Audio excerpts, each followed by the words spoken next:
The amount of sequels, reboots, and remakes we've been getting over the past years should be a lesson to most that we can capture lightning in a bottle more than once with the same premise. Because now, in a vast sea of rehashing good old stories, we drown in corporate, indigestible media, taking out the magic of the greatness while also making us stupider. I present to you Jurassic World Dominion. Going into this movie, I had zero expectations, and to be quite frank, I wasn't planning on seeing it. I mean, how could it be worse than Fallen Kingdom, I thought? Well, the apple doesn't fall far from the tree. After the critical and commercial success of the soft reboot back in 2015, we were told there was a planned trilogy, but after the critical failure that was Jurassic World 2, one thing was on my mind. What does a studio do when they don't have a solid script, story, and the rebooted franchise has overstayed its welcome? Well, you bring back legacy characters and give us more references than you can count. The basic premise, without going much into spoilers, is this. It's been a couple of years since the dinosaurs were released in the wilderness after the Lockwood Estate incident, and humanity is trying to cohabitate with the New World Order. So you've got Claire, Owen, and Macy basically living together as a family. But since Macy is a clone, she's wanted by this company called BioSyn, and it's basically InGen 2.0. Now, bear with me because this is when the plot thickens. Biosyn is trying to control the stability of the world's food by genetically modifying locusts that eat crops that are by independent farms. I don't know, they specifically mentioned that don't use biosyn seeds to grow their crops. And they need Blue's baby and Macy because they're the quote unquote most valuable assets on the planet, I guess. Biosyn is trying to be stopped by Ellie Sattler, who ropes in Alan Grant to infiltrate and prove what the evil corporation is doing with the help of Ian Malcolm because he works there. So I told you guys the plot thickens, and I'm not done. Since Blue and Macy get kidnapped, Owen and Claire go to find them and have some help from Barry, Franklin, and a woman named Kayla Watts. There.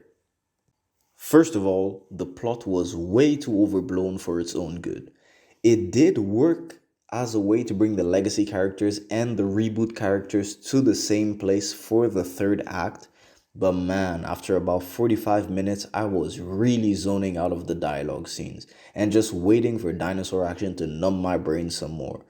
Sure, the kidnapping of the girl and the raptor made for a cool looking set piece, especially the one in Malta, but you just don't care anymore, and the action is just so stupid. So the movie was sold as dinosaurs now in the world, how do we deal with them? And sadly, they did nothing to really show the impact of 5 years living with dinosaurs. They had a 3 minute quick recap of the past two movies, but it was incorporated into the story as a news report we saw, and there was just the faintest amount of humans living with dinosaurs and dealing with it. There was illegal breeding and a facility that Claire broke into, but that's about it. In addition to one very small underworld area in Malta for dino trafficking. On that aspect, the film was a complete flatline, and the whole genetic locus thing was just a bore. I got fed up after about 10 minutes of them talking about it because I didn't see any real world consequences of what they were saying, and all of it was given in such unimaginative exposition. The characters were just laughable most of the time, and the acting was a pretty mixed bag. Owen Grady was pretty much the same as the previous films, which I appreciated because he was one of my favorites by a long shot, with the newcomer Ramsey Cole, and of course the OG Alan Grant. Claire had more of a mother role as opposed to a ruthless businesswoman or dino activist from the last two movies, except at the beginning of this movie, she was a bit more dino activist, continuing her, that kind of arc from the second one. But after the first, I think it was 5 minutes of the movie, well, I think she just doesn't give a damn about the dino activism anymore. So she actually felt really bland and hollow, like most of the cast, sadly. And I really do feel like Bryce Dallas Howard's acting became more and more stoic throughout the trilogy, and she was best in the first one.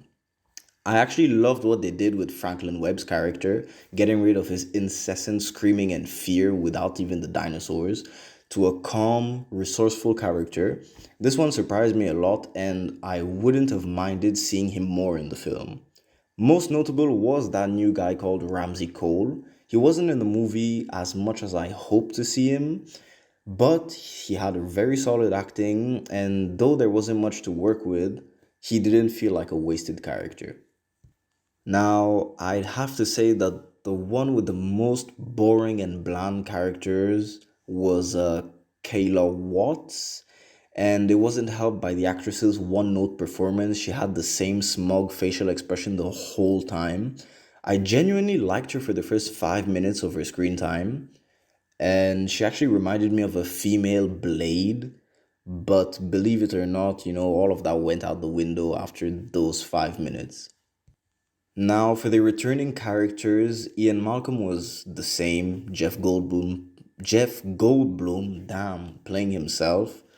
And surprisingly, I didn't like Ellie Sattler's character now, but I really don't think Laura Dern could have easily jumped back into that persona almost 30 years later, and it shows. It shows that the spark just wasn't there anymore.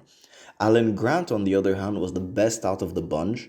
Sam Neill got back into it with ease, and the only issue I had was the relationship with Ellie Sattler, and it felt very forced sometimes, and it was just trying to carry on their unkindled love from the original film. Other than that, there was no notable complaints. I was genuinely shocked because the legacy characters were very present in the movie and not just glorified cameos, and I can really appreciate it. But their specific expertise wasn't really needed to help the plot of the movie, apart from Ian Malcolm because he works at Biosyn. Michael Giacchino's score was pretty underwhelming, and it was mostly Jurassic World and the Jurassic Park themes replaying the whole time, so it gets boring and repetitive pretty quick. So, just go and re listen to the Batman theme to uplift your musical spirits.